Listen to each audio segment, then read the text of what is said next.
Hello à tous, ici Nicolas Devic, entrepreneur, coach et cofondateur de la communauté Mindstep, qui rassemble des gens qui, peut-être un peu comme vous, ont envie de se réinventer, aspirent à pouvoir évoluer dans la nouvelle économie. Le monde est en plein changement et j'ai justement aujourd'hui la chance incroyable de faire cette entrevue avec Olivier Roland. Salut Olivier. Salut. Et puis, comme vous le savez peut-être, Olivier est un blogueur professionnel qui a énormément de succès sur le web.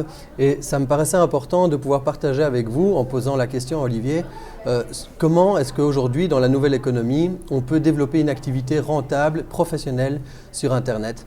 Alors Olivier, j'avais envie de te demander tout simplement en quoi consiste l'infoprenariat. C'est un terme qu'on entend énormément. C'est vrai. C'est un nouveau métier de la nouvelle économie. Oui. Et quelle serait ta définition de ce qu'est l'infoprenariat? L'infoprenariat, c'est tout simplement un infopreneur, c'est être un entrepreneur de l'information.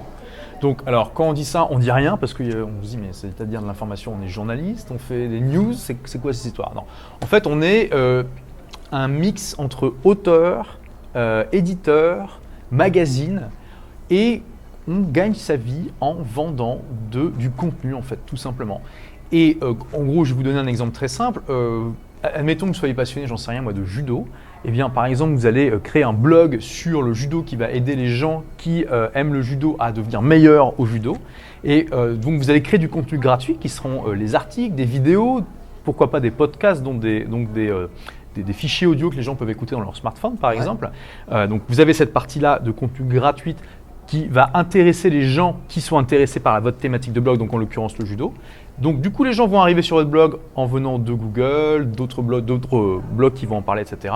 Vous allez proposer du contenu gratuit en échange de l'inscription des gens à votre mailing list et leur autorisation de les contacter quand vous le souhaitez à des intervalles raisonnables. Par exemple, ça peut être un guide du type 7 erreurs à ne pas commettre pour être ceinture noire au judo, par exemple. Ouais. Encore quelque chose qui intéresse les gens de votre audience.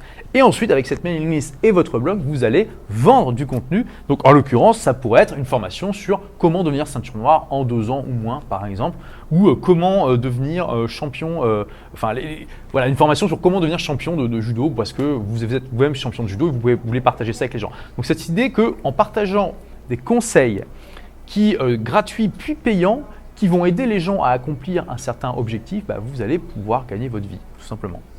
Génial. Et Olivier, toi qui es un peu, on parle de judo, tu es un peu ceinture noire du domaine. Comment est-ce que tu en es venu personnellement à arriver dans cette nouvelle industrie de l'infoprenariat? Oui, c'est une bonne question. Alors à la base, moi je suis un entrepreneur classique, entre guillemets, c'est-à-dire que j'ai créé ma première boîte à 19 ans, c'était une boîte de prestations informatiques, donc pas du tout sur le web, c'était vraiment, certes les nouvelles technologies, mais une entreprise de dépannage, puis après de développement logiciel. Et c'était une aventure extraordinaire de la créer à 19 ans, mais c'était aussi, au bout d'un moment, j'en ai eu marre parce que comme quasiment tous les entrepreneurs, en tout cas beaucoup, je travaillais 60-70 heures par semaine et j'en avais un peu marre de ce déséquilibre entre ma vie pro et ma vie perso. Ouais. Je me suis mis à la recherche d'autres modèles de business, d'autres choses qui pouvaient me libérer du temps. Et à un moment, je suis tombé sur un blog qui était le blog de Steve Pavlina, donc qui est un blog extrêmement connu aux États-Unis et qui est un blog de développement personnel.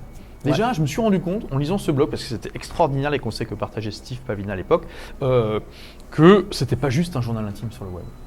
Je me suis dit, mais en fait, on dirait, c'est un magazine. En fait. Là, il s'adresse à une audience particulière qui est intéressée par devenir meilleur, plus productif, plus heureux, etc. Et il partage des conseils concrets pour les gens, ou en tout cas sur des choses qui les intéressent. Et il a écrit un article qui disait comment gagner de l'argent avec le blogging.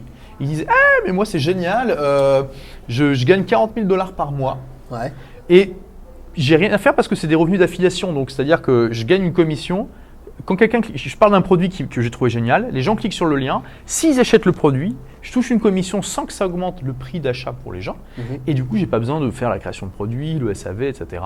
Tout ce que j'ai à faire, c'est d'écrire à mon rythme sur des sujets qui m'intéressent. Et quand j'ai vu ça, je me suis dit, waouh, c'est génial, c'est quelque chose. C'est un modèle qui permet vraiment de te centrer sur ta passion et puis d'automatiser un certain nombre de choses autour pour que. Vous pouvez toucher une audience mondiale, vous pouvez automatiser facilement, vous pouvez gérer votre blog de n'importe où dans le monde à partir du moment où vous avez une connexion.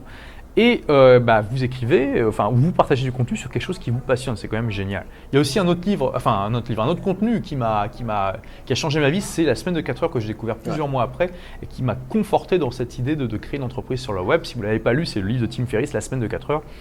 qui Bonne lecture, en effet. m'a donné une toute nouvelle vision de l'entrepreneuriat. Ouais, super. Et alors, très personnellement, toi, à travers cette activité, qu'est-ce que tu estimes offrir comme valeur au monde à travers ton activité d'infopreneur? Parce que je suis toutes tes vidéos sur YouTube, il y a énormément de valeurs que moi je reçois. Comment est-ce que tu définirais cette contribution? C'est une excellente question. Et quand vous êtes infopreneur, finalement, on en revient toujours à ça, c'est quelle est la valeur que j'apporte au monde? Un conseil que vous donnez à quelqu'un qui ne demande pas, qui n'en a pas besoin ou qui ne va pas vous écouter, ça ne vaut rien. Mais ça peut faire parfois la différence entre la vie et la mort, entre le succès et l'échec. Ça peut faire toute la différence du monde. Un tout petit conseil qui vous a pris 30 secondes ou une minute à partager. Bon, je donne l'exemple toujours tout bête, mais facile à comprendre. Si vous êtes dans le désert, vous tombez sur quelqu'un qui va mourir de soif et vous lui dites « Ah, mais si tu vas juste là, tu as un oasis, vous donnez l'emplacement exact. » Vous savez, ça fait partie de votre quotidien. Et pour cette personne, ça peut changer sa vie complètement. Donc, finalement, mon objectif personnel à travers tout ce que je partage, j'ai une mission en fait.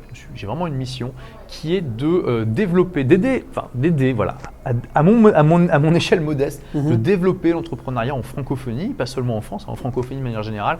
Je trouve que il y a trop de gens malheureusement en France et dans d'autres pays francophones qui pourraient faire d'excellents entrepreneurs, qui pourraient créer des entreprises qui créent de la valeur et des emplois, de la richesse et de la valeur pour les gens et qui malheureusement se retrouvent fonctionnaires ou employés à travailler pour d'autres personnes, à réaliser le rêve d'autres personnes et entre autres parce que sont prises dans un système finalement où on leur a jamais dit qu'elles pourraient être entrepreneurs. Il y a un manque comme ça dans le système éducatif. Un manque d'information. Un manque d'information et voilà, bon je veux dire c'est normal, vous prenez un cursus classique, les profs c'est pas des entrepreneurs à la base, c'est des profs. Pour eux c'est complètement dans leur univers tout ça, c'est vraiment quelque chose qui peut même être considéré par certains comme antagoniste. Donc, il y a une sorte de formatage qui fait que ça ne vient pas souvent à l'esprit.